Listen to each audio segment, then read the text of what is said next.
হাসনাত আব্দুল্লাহ বলেছেন যে কোনো রাজনৈতিক দল আবারও দেশের মানুষের জন্য মুসিবত হয়ে আসার চেষ্টা করছেন। হাসনাত আব্দুল্লাহ নতুন গঠিত রাজনৈতিক দল জাতীয় নাগরিক পার্টির দক্ষিণাঞ্চলের মুখ্য সংগঠক হিসেবে দায়িত্ব পালন করছেন। তিনি কিছুদিন আগেও বৈষম্যবিরোধী ছাত্র আন্দোলনের আহ্বায়ক হিসেবে দায়িত্ব পালন করেছেন। হাসনাত আব্দুল্লাহর মতো নেতা যখন বলেন যে কোনো রাজনৈতিক দল মুসিবত হয়ে আসার চেষ্টা করছে, তখন আসলে ভাববার অবকাশ রয়েছে। এখন প্রশ্ন হলো যে মুসিবত অর্থ কী? আপনারা যদি অনেকেই জানেন যে মুসিবত মানে বাধা, বিপত্তি, আপদ বা বিপদ বা দুর্যোগ অর্থেও ব্যবহৃত হয়। এখন প্রশ্ন হলো যে কেনই বা হাসনাত আব্দুল্লাহ মুসিবত শব্দটি ব্যবহার করেছেন বা কোন রাজনৈতিক দলকে ইঙ্গিত করে তিনি এই মন্তব্য করেছেন। তার আগে চলুন দেখি যে হাসনাত আব্দুল্লাহ আসলে কি বলেছেন। হাসনাত আব্দুল্লাহ বলেন, আমরা দেখতে পাচ্ছি কোনো রাজনৈতিক দল আবার দেশের মানুষের জন্য মুসিবত হয়ে আসার চেষ্টা করছে। তবে আমরা আন্দোলনের মাধ্যমে ফেসিবাদ তাড়িয়েছি, নতুন কোনো মুসিবত আনার জন্য নয়। তিনি আরও বলেন, আমরা যেভাবে ফেসিবাদ তাড়িয়েছি, ফেসিবাদের বিরুদ্ধে আমাদের যেমন অবস্থান ছিল তেমনই যারা নতুন করে ফেসিবাদ হয়ে ওঠার চেষ্টা করবে তাদের বিরুদ্ধেও আমাদের একই অবস্থান থাকবে। শনিবার সন্ধ্যায় নিজ উপজেলা কুমিল্লার দেবিদ্বারে দোয়া ও ইফতার মাহফিল শেষে সাংবাদিকদের সঙ্গে আলাপকালে তিনি এসব মন্তব্য করেন। এখন প্রশ্ন হলো যে হাসনাত আব্দুল্লাহ আসলে এই মুসিবত বলতে আসলে কোন দলকে বোঝাচ্ছেন? আপনারা জানেন যে বর্তমানে গত 5 আগস্টে আওয়ামী লীগ সরকারের পতনের পর দৃশ্যত কোন রাজনৈতিক দলগুলো মাঠে রয়েছে। 5 আগস্টে আওয়ামী লীগ সরকারের পতনের পর বলা যায় যে জাতীয় পার্টির রাজনৈতিক মৃত্যু হয়েছে। জাতীয় পার্টি বৈষম্যবিরোধী ছাত্র আন্দোলনের তোপের মুখে পড়েছে এবং আপনারা দেখেছেন যে ঢাকায় জাতীয় পার্টির অফিসে ভাঙচুরও চালানো হয়েছে এবং অগ্নিসংযোগও করা হয়েছে। এবং আপনারা দেখেছেন যে 5 আগস্টের পরবর্তী সময়ে জাতীয় পার্টি বলা যায় যে নিষ্প্রভ এবং তাদের যে রাজনৈতিক অ্যাক্টিভিটি সেগুলো আমরা দেখছি না এবং গণমাধ্যমেও সেভাবে তাদের যে লক্ষণীয় উপস্থিতি আমরা দেখছি না। বাংলাদেশে আপনারা দেখছেন যে বিএনপি এবং জামাতে ইসলামী বিভিন্ন জেলায় জেলায় তারা রাজনৈতিক কর্মসূচি দিলেও দেখা যাচ্ছে যে জাতীয় পার্টি তারা আসলে কোনো ধরনের রাজনৈতিক কর্মসূচি দিচ্ছে না। এবং জাতীয় পার্টি থেকেও তারা যেটি বলছে যে এই অন্তর্বর্তী সরকার তাদেরকে বিভিন্ন রাজনৈতিক কর্মকাণ্ড করতে তাদেরকে দিচ্ছে না বা পুলিশ থেকে তারা যে ধরনের সহযোগিতা পাওয়ার কথা সেগুলো তারা পাচ্ছেন না। সেই ক্ষেত্রে বলা যায় যে রাজনৈতিক মাঠে জাতীয় পার্টির উপস্থিতি নাই বললেই চলে। তাহলে জাতীয় পার্টি বলা যায় না যে রাজনৈতিক ক্ষেত্রে সেটি কোনো থ্রেট।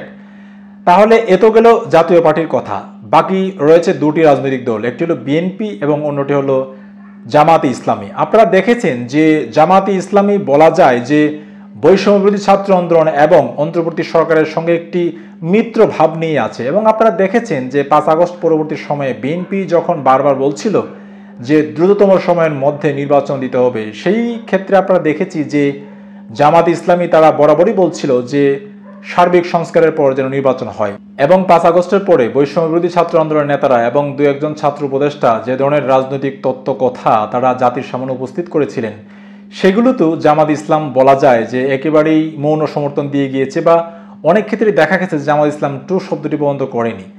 তাহলে এই ক্ষেত্রে যে হাসনাত আব্দুল্লাহ যেটি বলছেন যে কোনো রাজনৈতিক দল মুসিবত হয়ে আসার চেষ্টা করছে, সেই ক্ষেত্রে আসলে তিনি কাকেই বা ইঙ্গিত করছেন? জামাত ইসলামী গেল বা জাতীয় পার্টির কথা আমি বললাম, সেই ক্ষেত্রে বাকি রইল বিএনপি। আপনারা দেখেছেন যে 5 আগস্টের পরবর্তী সময়ে হাসনাত আব্দুল্লাহ বা অন্য যে বৈষম্যবিরোধী ছাত্র আন্দোলনের শীর্ষ নেতারা রয়েছেন তারা বিএনপি এবং তারেক রহমানকে ইঙ্গিত করে নানা ধরনের মন্তব্য তারা করেছেন। এবং আপনারা দেখেছেন যে বৈষম্যবিরোধী ছাত্র আন্দোলনের নেতারা শুরু থেকেই তারা যে ধরনের সিদ্ধান্তের দিকে এগিয়ে গিয়েছিল সেগুলো বিএনপি সরাসরি নাকচ করে দিয়েছিল। আপনারা দেখেছেন যে শুরু থেকেই বৈষম্যবিরোধী ছাত্র আন্দোলনের নেতারা বলছিল যে আওয়ামী লীগকে নিষিদ্ধ করা হোক।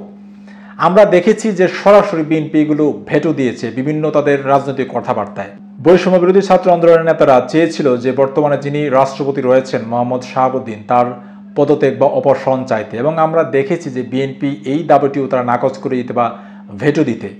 এবং এই বৈষম্যবিরোধী ছাত্র আন্দোলনের নেতারা যখন শহীদ মিনারে তারা জড়ো হয়েছিল যে তারা জুলাই ঘোষণাপত্র বা জুলাই প্রক্লেমেশন তারা করবে, তখনও আমরা দেখেছি তারা পিছপা হতে, কেননা বিএনপি এটাতেও তারা ভেটো দিয়েছে। এবং পরবর্তীতে দেখেছি অন্তর্বর্তী সরকার বলেছিল যে তারা একটি জুলাই ঘোষণাপত্র করবে, কিন্তু শেষ পর্যন্ত এখনো পর্যন্ত সেই ঘোষণাপত্র আসলে হয়নি। জুলাই ঘোষণাপত্র না হওয়া বা জুলাই ঘোষণাপত্র দেরি হওয়ার পেছনে অনেকে মনে করেন যে বিএনপির হাত রয়েছে। এবং গত 5 আগস্টের পর থেকে আপনারা দেখছেন যে বৈষম্যবিরোধী ছাত্র আন্দোলনের নেতারা যেটি বলছে যে বিএনপি বা বিএনপির নেতাকর্মীরা সারা দেশের বিভিন্ন জায়গায় তারা চাঁদাবাজি করছে বা অন্যের ব্যবসা বাণিজ্য লুটপাট করছে বা বিভিন্ন জায়গায় জমি দখলের মতো অভিযোগও বৈষম্যবিরোধী ছাত্র আন্দোলনের নেতারা করছেন। এবং বর্তমানে যে নতুন রাজনৈতিক দল গঠিত হয়েছে জাতীয় নাগরিক পার্টির, সেটির নেতারাও তারা এই ধরনের অভিযোগ আনছেন। এবং আপনারা দেখছেন বাংলাদেশের গণমাধ্যমগুলোতে ছাপা হচ্ছে যে প্রতিনিয়ত বিএনপি নেতারা এবং জাতীয় নাগরিক পার্টির নেতাদের মধ্যে একে অন্যের মধ্যে তারা বিভিন্ন ধরনের বিষয় নিয়ে তারা ডিবেট করছেন বা বলা যায় ইঙ্গিতপূর্ণ কাদা চোরাচুরি করছেন। আপনারা জানেন যে 28 ফেব্রুয়ারিতে যখন জাতীয় নাগরিক পার্টি গঠিত হলো তখন তারা সেকেন্ড রিপাবলিক বা তারা যেটি বলছিল যে গণপরিষদ তারা চান। এবং এইসব ক্ষেত্রেও বিএনপি নেতারা কড়াভাবে বা জোরালোভাবে তারা দ্বিমত ঘোষণা করেছেন বা দ্বিমত করেছেন। যারা নিয়মিত গণমাধ্যমে চোখ রাখেন এবং বাংলাদেশের রাজনৈতিক পরিস্থিতিতে তারা চোখ রাখেন, আপনারা দেখছেন যে বিএনপি এবং জাতীয় নাগরিক পার্টির নেতাদের মধ্যে একটি বলা যায় যে স্নায়ুযুদ্ধ চলছে।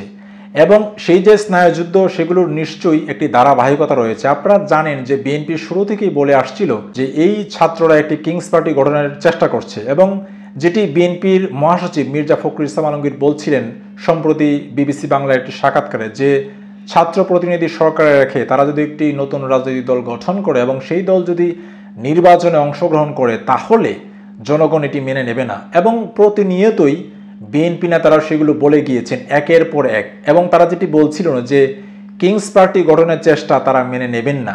বিএনপি এবং যে জাতীয় নাগরিক পার্টির নেতারা একে অন্যের বিপরীতমুখী অবস্থানেই রয়েছেন। সেই জায়গা থেকে হাসনাত আব্দুল্লাহ যখন বলছেন যে কোনো রাজনৈতিক দল আবারও দেশের মানুষের জন্য মুসিবত হয়ে আসার চেষ্টা করছে, সেই প্রেক্ষিত থেকে আসলে হাসনাত আব্দুল্লাহ কাকে মিন করছেন? যদিও হাসনাত আব্দুল্লাহ এখানে একটি ডিপ্লোম্যাটিক ওয়ে তিনি অবলম্বন করেছেন, তিনি একটি দলের কথা বলেননি। তিনি যেটি বলছেন যে কোনো রাজনৈতিক দল, যদি একটি দলের কথা বলা হতো তাহলে হয়তোবা জনগণের চিন্তা করতে সুবিধা হতো বা জনগণের ভাবতে সুবিধা হতো যে আসলে কোন রাজনৈতিক দলকে তিনি ইঙ্গিত করছেন। আমি যে প্রসঙ্গগুলো অবতারণা করলাম, প্রিয় দর্শক, আপনাদের কি মনে হয় যে হাসনাত আব্দুল্লাহ কোন রাজনৈতিক দলকে তিনি মুসিবত বলছেন? কি মনে হয় আপনাদের? কমেন্ট সেকশনে আপনারা মন্তব্য করে জানাতে পারেন।